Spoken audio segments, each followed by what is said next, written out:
the sign of Jonah. Yes. Now, I think what the people are talking about here is the issue of 3 days and 3 nights. For as Jonah was 3 days and 3 nights in the whale's belly, so shall the Son of Man be 3 days and 3 nights in the heart of the earth. And so there are many that say there wasn't a Friday crucifixion, it was a Wednesday crucifixion. Yes. And there were church denominations that preached that. But the general Christian world has always accepted the Friday to Sunday issue. Now, how do we get the answer to this one? We have to understand the historic context. We have to understand the mode of reckoning time in the Jewish economy. They used inclusive reckoning. Any portion of a day was considered a day. So whether it was an hour or whether it was the full 24 hours, it was a day. Now originally in the Bible, it defined a day as, and it was evening and it was morning the first day. And it was evening and it was morning the second day. And later on it tells us in the Bible, from evening to evening shall your Sabbaths be. So a day starts when the sun sets. And the day ends at the next sunset.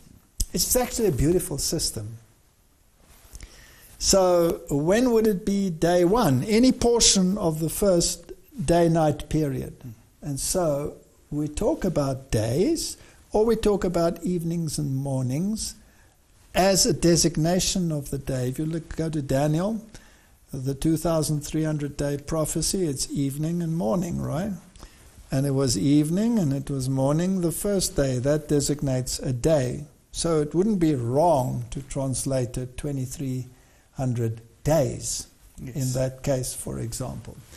Okay, so that was the way in which they worked. They used inclusive reckoning. They took it further. Any portion of a year was considered the first year. Yeah. So you wouldn't say, okay, now it is September and your year will end in September. So if you came in December and you were still part of the system, that was year one. That's why you get the anomaly that Nebuchadnezzar was in his second year and Daniel already in his third year, although Nebuchadnezzar was the one who'd actually taken Daniel to Babylon, right? It's the reckoning. The reckoning was Hebrew different. reckoning, that one is Babylonian. Correct. Reckoning. And the Babylonians had what they called an ascension year, which was not reckoned. Okay. So the Bible is absolutely spot on. It is humanity that gets mixed up and muddled up when it comes to these issues. So when was Christ crucified? We have to find the answer in the Bible. Yes. And I always like to, and by the way, I did a whole Bible study on that, and I think it's on the Amazing Discoveries webpage. Yes, I'll put a link to it. I think it's in Bible Answers. Yes. Yeah. So if we go to the Gospel, I'd like to take the Gospel of Mark, because it shows it very nicely and very clearly. And we can start there with chapter 11. Now, I like this story because the Gospel of Mark from chapter 11 describes the last week in Jesus' life from the triumphant entry. Now, Jesus had spent the Sabbath with Lazarus and his family. Remember, he had resurrected Lazarus and he had spent the Sabbath there. And on the first day of the week, they entered into Jerusalem. And Lazarus was the one leading the ass, the foal of a donkey, right? And this was an amazing scene. And then it describes to us the various situations that happened and what happened and the stories and what Jesus taught, and everything is in there. But it is sequential. Mm-hmm. Now, it doesn't mention which day it was, but you, by working back, can find out exactly that it was the first day of the week. It was Sunday when the triumphant entry took place. So Jesus had spent the Sabbath with Lazarus and his family. And it's a beautiful story because he actually went to have lunch, Sabbath lunch, with Simon. And Simon was a leper. Yes. And Jesus had healed him from his leprosy, and he should have been very grateful, right? And Mary Magdalene was also there, and she brought this beautiful ointment, this wonderfully expensive perfume, and she anointed Jesus' head for his burial, as he claimed. Yes. And she washed his feet with her tears, and Simon was giving him the look and saying, I know he was thinking, this man healed me from my leprosy, but does he know what manner of woman this is? Because obviously he knew, right? And then Jesus told him that if you were forgiven much, you loved much. And he told the little parable about the one who had been forgiven much and the one who had not been forgiven much. And that all took place on the Sabbath day. Now comes the triumphant entry. He's already been anointed for his death. Yes. Now I find it very interesting that this week that is described here, to me, is the antithesis to the creation week. Okay. So the creation week was 6 days, 1 day rest. Yes. Right? And here you have 6 days of labor and a rest in the grave. Yes. Now, if we look at it in that way, let's see if we can find something interesting.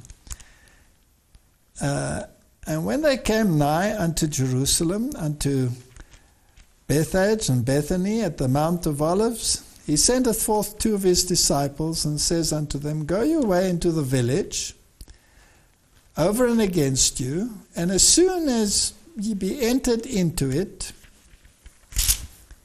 ye shall find a colt tied whereon never man sat. Loose him and bring him. And if any man say unto you, Why do you do this? Say that the Lord has need of him, and straightway he will send him hither. And then it tells the story of the triumphant entry. That's day 1. Yes. Doesn't mention the day, doesn't say anything about it. It just tells us that's the day 1. And if you drop down to verse 12, now my Bible is the normal King James Bible, and I've mentioned this before, but if I can show you over here. Yes. You see verse 12 is written in boldface. Now I like a Bible that has new paragraphs indicated by boldface like this one, because then the thoughts don't run into each other. For example, verse 11 is not boldface, neither are any of those, so that's all one paragraph. And here the next paragraph starts, and it says, And on the morrow, when they were come from Bethany, he was hungry, and that was the new day, so that was day 2, and you carry on. Verse 13 and 14 are not boldface. Then verse 15 is a new paragraph, it's written in boldface. And it goes down, and you come to verse 20, it's boldface, and it says, In the morning, as they passed by, new paragraph, so this is a new thought, this is a new day, this is day 3. So it's useful to have that, because it tells you close of one little story, beginning of next little story. Then verse 12 says, and on the morning. So that's the next day. Second day, yeah. So you don't know what day it is, doesn't say that. Now we know it was Sunday, because the Sabbath he had been with Lazarus, but now it was the triumphant entry, and Lazarus was leading the foal. And on the morrow, when they had come from Bethany, he was hungry, and seeing a fig tree afar off. So here is this very mournful story of the fig tree. Now, I don't want to give a whole Bible study on this, but the whole Bible lecture on its own. It's almost irresistible. Figs are amazing because figs actually start making their fruits before the leaves come. So if there are lots of leaves, you would expect what? Lots of fruits. All right. Now it was not the season for figs. So here was a fig tree, it was full of leaves, so it should have had figs, and the others had no leaves. So you wouldn't expect figs on them yet. Yes. Okay, so he gets there and he curses the fig tree because it had no fruit. It was a presumptuous fig tree. Now, what is interesting to me in that parable, one of my family members was very enraged by this parable because it seemed so unreasonable that Jesus should have done this. But I don't think she understood the meaning of this parable. In this story, it's not a parable, it's an acted parable, if you like. The fig tree represented, of course, Israel. And it had leaves, so it was presumptuously pretentious, but it had no fruit. The others were not presumptuous, they had no leaves, so you couldn't expect fruit, right? And they, of course, represented the Gentile nations that didn't have fruit and they didn't have leaves. They weren't pretending to know the truth and be representatives whatsoever. And he cursed the fig tree because Israel was, of course, the one that rejected the truth. So that was day 2. And then this is the last week of Jesus' life. So if he was crucified on the Wednesday, then we should find it in here, right? Correct. Okay. Then we drop down to verse 20. And there it says, and in the morning. So that is the 3rd day now. And then it tells you everything that happened and what Jesus taught. And a long story about everything that Jesus taught on that specific day. And it goes through quite a number of chapters in the Bible. And then, so if that was the 3rd day, and let's for the sake of argument assume that we are dealing with from Sunday. So then we had Sunday, Monday, Tuesday gone. And then chapter 14, it tells us, after 2 days was the feast of the Passover and of unleavened bread. And the chief priests and the scribes sought how they might take him by craft. So let's read that again in 2 days. So we are now here on the 4th day now. And it tells us what's happening on the 4th day, and that Judas went out to betray the Lord with the Pharisees. He made a deal with them. He actually wanted Jesus to show his power. Yes. He wanted to force his hand, as it were. And then if we drop down to verse 12, you will again see that it is bold type. Yes. And it says, and the first day of unleavened bread, so before it was the 2nd one, now it's the 4th day.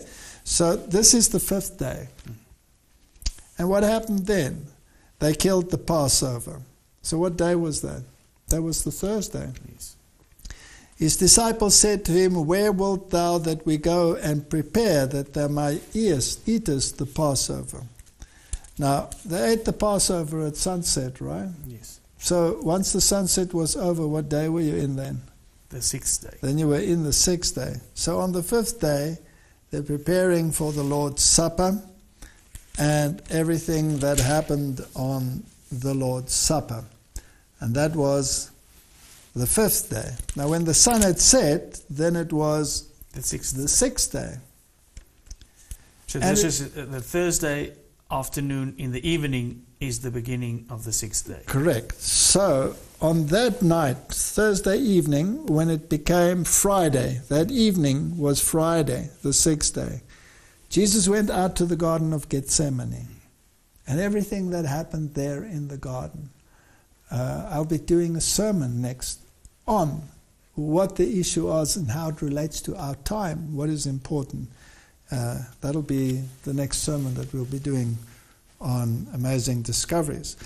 And so that Friday, the night after the Thursday had closed after sunset, Jesus was arrested and Jesus was tried through the night, and they had the night trial. But they weren't allowed to pass judgment if it was not day. It was one of their rules. So I just want to make it clear that if I understand it now. So we're talking about the 6th day. This is the Thursday evening in our reckoning until the Friday. So during the night, they were busy with the trials of Jesus. And straightway in the morning, that's chapter 15. So this is now Friday morning. Yes. The chief priests held a consultation with the elders and the scribes and the whole council and bound Jesus and carried him away. So here was the morning trial, because now it was legal. It was very early in the morning. The sun had just risen, and off they went to Pilate. And then it tells you everything that happened on that particular day. And then on that Friday, they crucified him. Yes. On that same day. Yes. But now it's interesting that the Bible actually gives us the hours. Yes. Gives us the hours of this particular day. And they told you what happened to him and how they took him to Herod and how he was taken to the place of the skull. And then it says in verse 24, and when they had crucified him, they parted his garments, casting lots upon them, what every man should take. And it was the 3rd hour, and they crucified him. Now, when was the 3rd hour?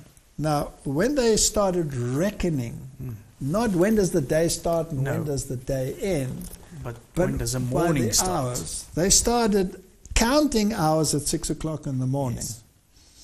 So from 6 o'clock, the 3rd hour would be 9 o'clock. Yeah. So by 9 o'clock on that morning, they had already procured all of these issues, and he was on the cross. And the superscription of his accusation was written over, the King of the Jews. And then we drop down to verse 33. And when the 6th hour was come, there was darkness over the whole land until the 9th hour. So it gives us the hours. Perfect. So there was darkness from the 6th hour, which was 12 o'clock, noon, until the 9th hour, which was 3 o'clock in the afternoon. So we're all still on this one day. Yes. And at the 9th hour, that's 3 o'clock in the afternoon, Jesus cried with a loud voice, saying, Eloi, Eloi, lama sabachthani, which is being interpreted, my God, why hast thou forsaken me? And this is when he died. So we know that it was before the Sabbath. Now let's just make sure. In verse 42, it spells it out. Now when the evening was come, so was going into the late afternoon evening stage, right? Yes. It was still the Friday. He died at 3 o'clock. It says, because it was the preparation. That is the day before the Sabbath. You can't go wrong there. Now this word, the preparation, was used specifically for the preparation for the 7th-day Sabbath. Correct. Because there's some people that say that was the preparation for the yearly Sabbath. For the ceremonial Sabbath. But this makes it quite clear that it was a high Sabbath. It was a yearly Sabbath which happened to coincide with a weekly Sabbath, which made it a high Sabbath. And if you consider this the last week of Jesus' life, it is actually the week of recreation, to recreate humanity into the image of God through what we just discussed, the imputed and imparted righteousness of Christ. Yes. So this last week which started off with a triumphant entry. The first time when he allowed himself to be acknowledged as the Messiah. Yes. Amazing, right? Yes. And actually acknowledged also like the Messiah and the King. And the King. Yes. He was Messiah, he was King, he was the one, and they shouted, here's the one that comes riding on a donkey. Yes. They knew the prophecy. Yes. And here he comes, and this is the recreation week. It is as important a week as the creation week. In fact, it's more important. Yeah. Because it reveals the entire character of God. So beautiful. It was the preparation. That is the day before the Sabbath. And then they laid him in the grave, right? And they anointed him as far as they could, but then they had to stop. Yes. Because why? The Sabbath was coming. So it says in verse 16, in chapter 16, verse 1, and when the Sabbath was past. So we know that the Sabbath is when he was in the grave, because it says previously in verse 46, and he brought fine linen and took him down and wrapped him in the linen and laid him in a sepulchre which was hewn out of a rock, and rolled a stone unto the door of the sepulchre. And Mary Magdalene and Mary the mother of Joseph beheld where he was laid. So there he laid for the Sabbath day. That's the seventh day. And when the Sabbath was over, Mary Magdalene and Mary the mother of James and Salome had brought sweet spices that they might come and anoint him. And very early in the morning, the first day of the week. Explicit. Okay, so let's work it back. Mm-hmm. The first day of the week, we know, Sunday. The Sabbath, he was in the grave. Yes. The Friday, we have the hours so that we know what took place from sunset Thursday to sunset Friday. So 3 o'clock he had died, enough time for him to go into the grave. In fact, Pilate was surprised that he had died. Yes. Because they had to break the legs of the others to hasten the process. Yes. Because they had to get him off before the Sabbath. Correct, according to their rules, right? So this whole issue is very clear. From the triumphant entry, you had day 1, day 2, day 3, day 4, day 5, day 6, giving you the hours. Mm-hmm. Then it had the Sabbath, laying in the grave, rest. So it follows the creation week. Yes. 6 days shalt thou labor, but the Sabbath is rest. He rested in the grave, and he rose to continue his work as high priest on the first day of the week. The Creator. Correct. In the first week of creation, the Creator, the same Creator that made the first week, rested in the grave the second week. How far, according to their custom, not according to the Bible, were they allowed to walk on a Sabbath day? They weren't allowed to walk more than a kilometer, right?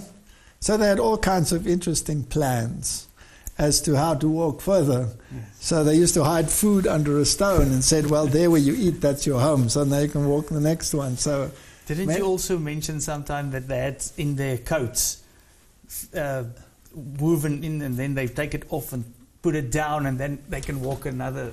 Correct. Now, that Sunday morning, there were 2 gentlemen that walked all the way to Emmaus. Remember that? Correct. And what did Jesus do? He appeared to them. And he walked with them. A Bible study. He gave them a Bible study. So it was a working day for him. And he walked many kilometers on that day. So the Bible is very clear. There was no Wednesday crucifixion, because then this whole gospel would be null and void. It's beautiful how this whole creation week and crucifixion week come into harmony, and also with the whole plan of salvation. Absolutely. So you had the 6 days and the day of rest. And the 6 days and the day of rest. Yes. Yes.